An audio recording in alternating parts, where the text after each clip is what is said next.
The Durham report is finally out, and what I want to know is, will Jake Tapper be returning that award? This is the Propaganda Report's Drive Time News Blast. I am Brad Binkley.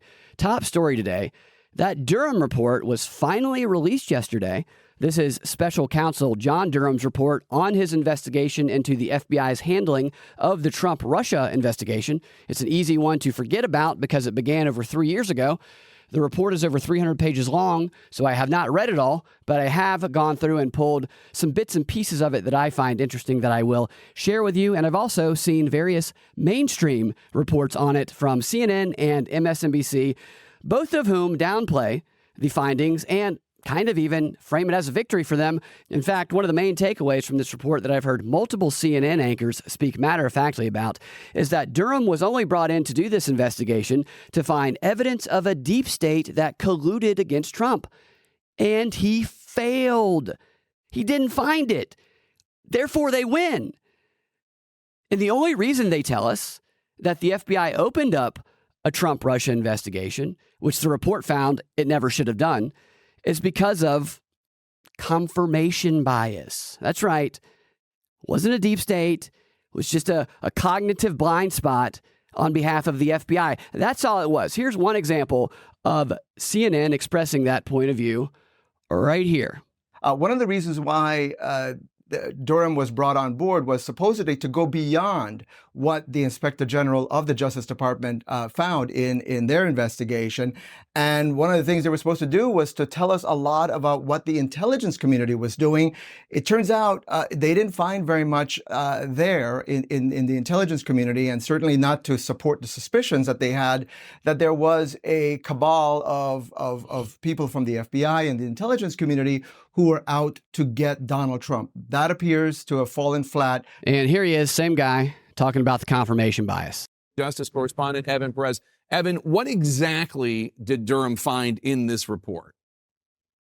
Well, Jake, the bottom line finding from John Durham's 4-year investigation is that the FBI moved very quickly to investigate these allegations of connections, of collusion between the Trump campaign and Russia, and that they did so by ignoring a lot of evidence that would have led them to drop that altogether. He's saying that they may have had reason to open a preliminary investigation, an assessment. Perhaps these are very, very low-level investigations, but certainly what he finds is that there wasn't enough there to support the FBI's decision to open a full-blown investigation of this of the Trump-Russia ties back in 2016. I'll tell you one part of what he writes here. He says that it seems highly likely that at a minimum, confirmation bias played a significant role in the FBI's acceptance of extraordinarily serious allegations derived from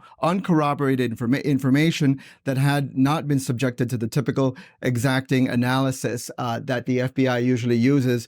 He goes on to say that the FBI discounted or willfully ignored material information that did not support the narrative of a collusive relationship between Trump and Russia. So there you have it. There's the programming your progressive friends will be receiving and repeating back to you.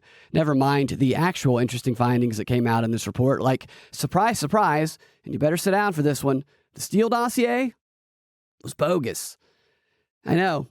That P dossier that we all thought was so true turns out not to be so true. In fact, the term dossier is used 73 times throughout this report.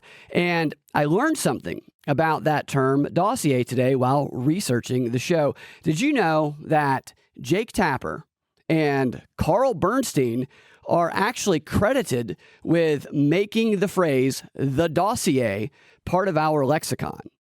This is a true thing that I learned today, and I'm going to show you in a moment. But first, I want you to hear something that Jake Tapper said about the Durham report on his show last night. The first part of this clip is him downplaying the whole report, but at the end of his little intro here, he does make an admission that you might find interesting. Regardless, the report is now here. It has dropped, and it might not have produced everything of what some Republicans hoped for. It is, regardless, devastating to the FBI. And to a degree, it does exonerate Donald Trump. So that's an interesting thing to hear coming from Jake Tapper, that it does in a way exonerate Trump, which I kind of expected that he would follow that up by announcing that he would be returning the Merriman Smith Award for broadcast that he and Carl Bernstein, along with a couple of others, won back in 2018 for, among other things, making the phrase "the dossier" part of our lexicon. I'm serious. That's one of the reasons they said that they were given this award. This is the White House Correspondents Association website, which is the organization that gives this award out.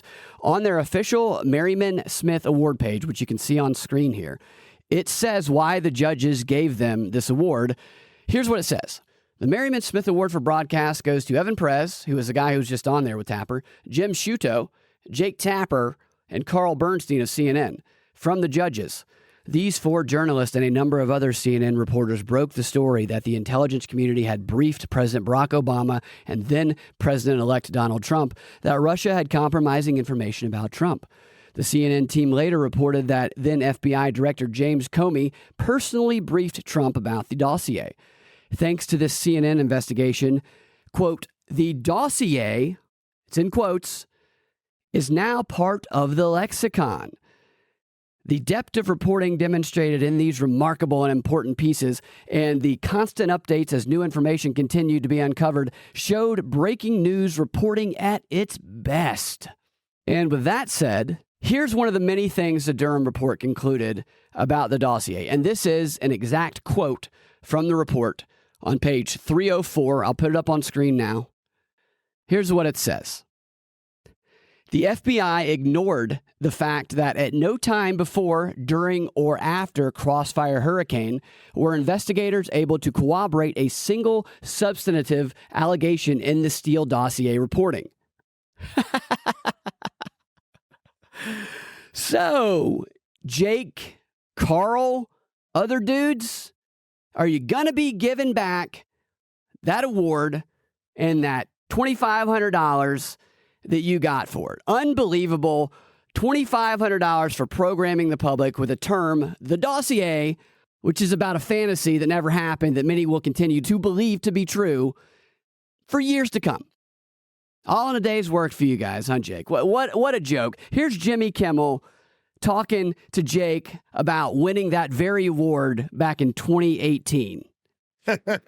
I guess. You were the recipient of an award. We all focus on the comedian, but there is an award ceremony, and you won the Merriman Smith Award. That's right, for breaking news coverage. Me and a team of reporters, Jim Sciutto, Evan Perez, and the legendary Carl Bernstein won an award. We broke the story in January 2017 that the intelligence chiefs had heard about this dossier. We all know about the dossier now. Yeah. And that they had briefed President Obama and then President-elect Trump on the existence of this material that the Russians were claiming was compromising. Yes. And was this the biggest story that you've ever broken, would you say? It was pretty big. I don't know. It's tough to compare them all.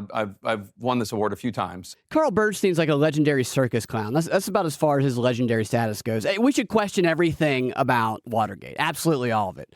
With Carl Bernstein, what a joke. Jake Tapper, is that the biggest story he's ever broke? It wasn't even a story. Was it the biggest fraud you'd ever, propagated? Perhaps that'd be a better question. Is he fired? Of course he's not fired. He should be fired. He should be sent out to the same outhouse that they sent Don Lemon to, and they can sit out there together, thumbing their assholes, and weaving up fantastical tales of bullshit like they love to do till the cows come home for all we care. Unbelievable frauds these people are. And Jake Tapper is still reporting this, downplaying this in his reporting. What a joke and a disgrace. Unbelievable. It's not unbelievable. It's perfectly believable, actually.